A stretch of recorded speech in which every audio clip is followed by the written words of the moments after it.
السلام علیکم پیارے ناظرین، آج ہم بات کرنے والے ہیں نماز جمعہ کے بارے میں، اور جمعہ کے دن کیا کیا کرنا سنت ہے، اور جو جمعہ کی نمازیں نہیں پڑھتے اس کا کیا حکم ہے، اور جب جمعہ چھوٹ جائے تو کون سی نماز پڑھنا چاہیے۔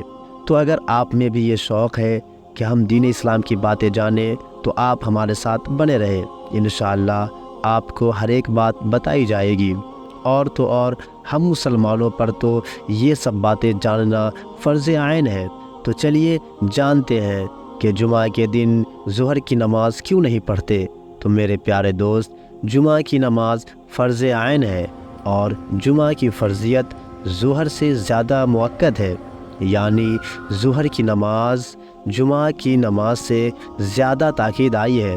اس لیے ہم مسلمان جمعہ کے دن صرف جمعہ کی نماز پڑھتے ہیں اور ظہر کو ترک کر دیتے ہیں۔ نماز جمعہ میں کتنی رکعت ہے؟ بہت لوگ یہ سمجھتے ہیں کہ جس طرح عید بقرعید میں 2 رکعت ہے، اسی طرح جمعہ میں بھی 2 رکعت ہے، اسی لیے 2 رکعت پڑھ کر واپس چلے آتے ہیں، لیکن ایسا نہیں ہے، بلکہ نماز جمعہ میں کل 14 رکعت ہے۔ اس طرح کہ 4 رکعت سنت مؤکدہ ہے، اس کے بعد 2 رکعت فرض ہے جو کہ خطبہ کے بعد امام کے ساتھ پڑھتے ہیں، اس کے بعد 4 رکعت پھر سنت مؤکدہ ہے، اس کے بعد 2 رکعت سنت مؤکدہ، اس کے بعد 2 رکعت نفل ہے۔ اس 14 رکعت کو اسی ترتیب سے پڑھنا ہے جس ترتیب سے ذکر کیا گیا۔ اب بات کریں گے کہ جمعہ کی نماز کیوں پڑھنا چاہیے، اور جو لوگ جمعہ کی نماز چھوڑ دیتے ہیں اس کے لیے کیا حکم ہے۔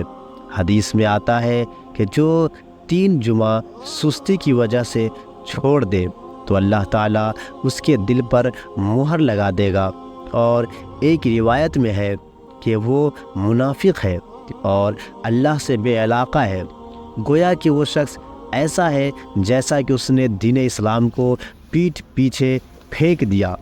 اور کچھ لوگ تو ایسے ہوتے ہیں کہ جمعہ ہی کا انکار کر دیتے ہیں اور کہتے ہیں کہ نماز پڑھنے سے پیسہ تھوڑی آتا ہے، کام کرنے سے آتا ہے، اس لیے کام کرو۔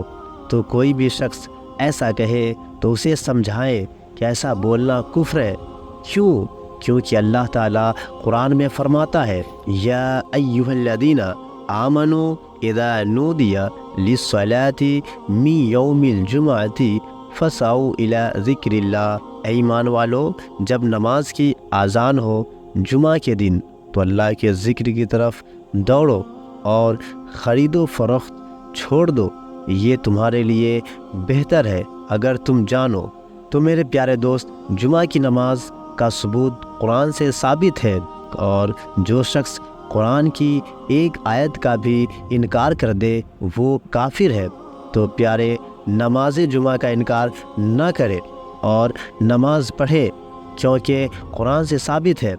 اس لیے ہم مسلمانوں کو نماز جمعہ پڑھنا چاہیے۔ نماز جمعہ کے لیے ہمیں کیا کیا کرنا چاہیے؟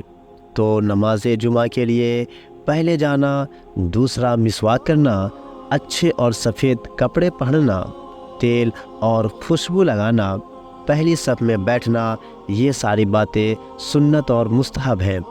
ہمارے کچھ مسلم بھائی نماز جمعہ کے لیے تو جاتے ہیں، پر کبھی تاخیر ہو جاتی ہے اور مسجد اس وقت پہنچتے ہیں جب نماز پوری ہو جاتی ہے، تو ان کو بے عزتی محسوس ہوتی ہے اور وہ واپس چلے آتے ہیں۔